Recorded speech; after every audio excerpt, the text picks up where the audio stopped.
Muy buenos días a los participantes del curso de capacitación y el examen de idoneidad para los ascensos en el escalafón de la carrera diplomática y consular del Grupo 2. Mi nombre es Eduardo Velosa, yo soy profesor de planta de la Universidad Javeriana, actualmente soy el director de la carrera de Relaciones Internacionales y me especializo en temas de análisis de política exterior y en temas de Asia-Pacífico. Hoy les voy a hablar un poco sobre el sudeste asiático en la medida en que el proceso de inserción de Colombia hacia el Asia-Pacífico pasa indudablemente por estos estados y sobre los cuales no tenemos mucho conocimiento o no tenemos una perspectiva histórica de dónde vienen, cuáles son los intereses y hacia dónde se van a ir estos países en el marco, por ejemplo, del ASEAN. En ese sentido, entonces, la charla que les propongo para el día de hoy es una charla un poco con elementos históricos, un poco con elementos desde la ciencia política y desde la economía para entender un poco los procesos de esta región y empezar entonces a definir algunos tipos de intereses o que ustedes puedan tener la oportunidad precisamente de empezar a compaginar los intereses que tiene Colombia en la región y en el mundo con los intereses que tienen estos estados frente a ellos mismos, frente a las grandes potencias regionales como lo pueden ser China o Japón o incluso Corea del Sur y adicionalmente en sus relaciones con Estados Unidos o con la Unión Europea e incluso con Rusia, por supuesto. Entonces, un primer elemento para iniciar esta charla es ubicarnos geográficamente en términos de qué es el sudeste asiático. El sudeste asiático actualmente está compuesto por 11 estados, que son los mismos 10 de ASEAN más el observador Timor del Este. Sin embargo, es una región relativamente nueva y digamos que esto empieza a chocar en términos de los referentes que nosotros podemos tener en la medida en que como unidad geográfica solo va a surgir a partir de unos principios geopolíticos por parte de Inglaterra cuando esta potencia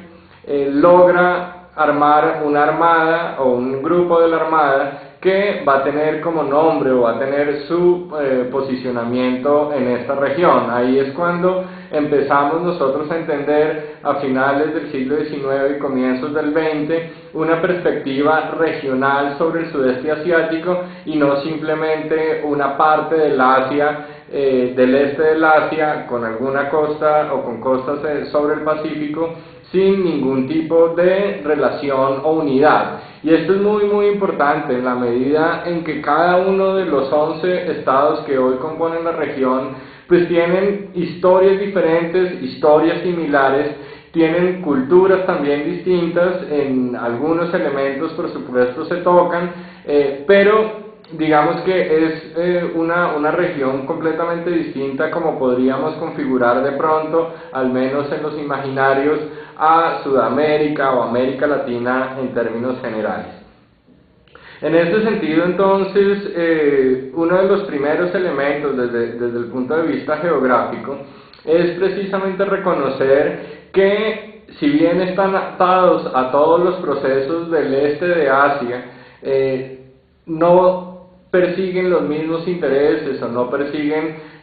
o no tienen las mismas visiones sobre el mundo o sobre los procesos que pueden desarrollarse en el sistema internacional que los países del noreste de Asia, como lo pueden ser entonces Japón, China o Corea del Sur o incluso Corea del Norte, precisamente por sus procesos. Pero esto no quiere decir tampoco que no puedan ser agrupados en términos de algunas historias comunes y unos procesos con las potencias del siglo XIX, con las potencias del siglo XX y por supuesto con las potencias que hoy emergen al interior de la región y en su relacionamiento con otros continentes o con otras regiones. Atado a este tema geográfico está precisamente el proceso de formación estatal de cada uno de los países que van a conformar esta región. ¿En qué sentido? En que son estados relativamente nuevos en el sistema internacional. A pesar de que sus culturas puedan ser incluso milenarias, de todas maneras su organización política moderna obedece a un proceso de descolonización que va a tomar forma a partir de la finalización de la Segunda Guerra Mundial. En ese sentido, entonces, cada uno de estos 11 países, pero digamos que me voy a concentrar o voy a excluir un poco de la conversación a Timor del Este en la medida en que es el último estado que se agrega a partir de unos procesos que se viven a finales del siglo pasado. Y me voy a concentrar entonces en los 10 estados que hoy conforman el sudeste asiático, siendo entonces Filipinas, Tailandia, Vietnam, Laos, Camboya, Malasia, Singapur, Indonesia, Malasia. Bueno, los voy a enumerar de nuevo para no perderme de norte a sur. Tenemos las Filipinas, tenemos a Vietnam, a Laos y Camboya, tenemos a Tailandia, tenemos a Myanmar o Burma, ya entraremos un poco en esa discusión. Tenemos también a Malasia, a Singapur, a Indonesia y a Brunei Darussalam. Ellos son entonces los 10 estados que van a conformar el sudeste asiático más, repito, Timor del Este, pero me voy a concentrar entonces en estos 10 primeros. ¿Y por qué es importante hablar un poco desde una perspectiva histórica en términos de los intereses o las formas de relacionamiento de estos países? Si bien considero que la historia no es determinista en términos de que nos conduce a unos intereses particulares de manera unívoca y de manera causal, por supuesto, sí considero que la historia nos va a determinar ciertos elementos que van a ser transmitidos de generación a generación, se van a incrustar en la sociedad o en las instituciones políticas, y esto va a hacer que precisamente en su relacionamiento externo vayan a defender ciertas posiciones o vayan a tener unos intereses particulares. Entonces, volviendo al tema, los estados o estos 10 estados son relativamente nuevos en la medida en que nacen a la vida política internacional como sujetos de derecho a partir de la Segunda Guerra Mundial o de la finalización de la Segunda Guerra Mundial. Esto quiere decir que estamos hablando básicamente de unos 70 años de vida independiente, de desarrollo de sus instituciones políticas, de desarrollo de unas fuerzas armadas particulares que defiendan una soberanía territorial o una soberanía política particular, con unos procesos económicos o unas instituciones económicas que ya no van a estar sujetas a mecanismos de colonización, sino que por el contrario van a empezar a desarrollar ellos sus propios procesos, o al menos van a tratar de insertarse, por supuesto, en el marco de la Guerra Fría a los procesos internacionales, bien sea políticos o económicos. Sin embargo, a pesar de que los procesos hayan iniciado a partir del 45, el primero de ellos fue Filipinas, que ya en un segundo hablaremos, de todas maneras las causas de este proceso son anteriores. Estos estados estuvieron colonizados por diferentes potencias europeas e incluso americanas de acuerdo a unos intereses particulares. Una de las potencias principales fue Inglaterra. Ellos tenían lo que hoy va a ser, por ejemplo, Malasia y Singapur, y Myanmar, que va a estar ligado más con el sur de Asia, es decir, con la India, con Bangladesh e incluso con Pakistán, que en los procesos propios del sudeste asiático.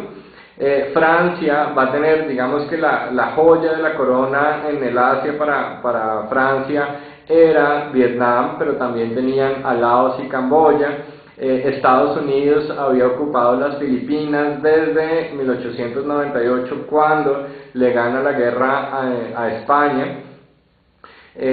Holanda va a tener a Indonesia. Entonces vemos acá que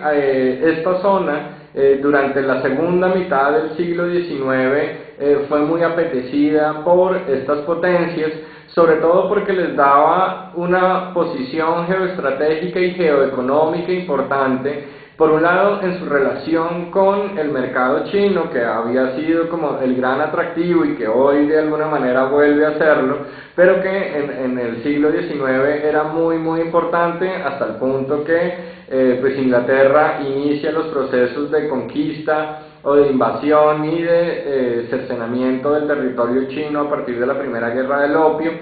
Pero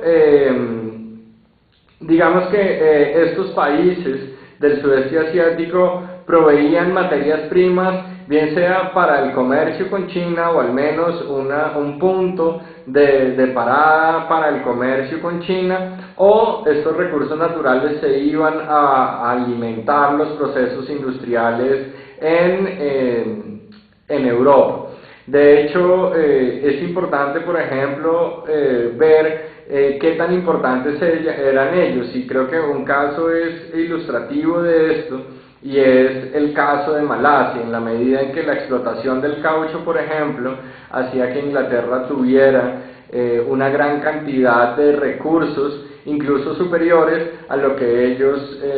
exportaban después convertidos. Es decir, que lo que hacían con el caucho en términos de acuñar reservas era tan importante como todo el comercio que hacían después. Entonces, resaltando esta importancia, podemos empezar a destacar las causas que van a llevar a que estos estados nazcan, pero que es un proceso, por supuesto, que va a tomar toda la primera mitad del siglo XX, apoyado por estos procesos. Entonces, varios elementos para resaltar acá dentro de las causas generales de la descolonización de estos estados pueden atribuirse, por ejemplo, a la Primera Guerra Mundial, al crack de la Bolsa de Nueva York y la Gran Depresión, al surgimiento de los nacionalismos a partir de la década de los 20 en Europa, pero también al surgimiento de los nacionalismos en cada una de estas colonias, a la reorganización burocrática, política y de seguridad que va a ocurrir en cada una de estas metrópolis, a la propia Segunda Guerra Mundial, a la invasión o a la colonización amarilla por parte de Japón en el marco del advenimiento de la Segunda Guerra Mundial y en todo el proceso de la Segunda Guerra Mundial, a la Organización de Naciones Unidas y los postulados de autodeterminación de los pueblos, de no injerencia interna en los asuntos domésticos, y al ambiente de Guerra Fría que se va a vivir a partir de la finalización de la Segunda Guerra Mundial.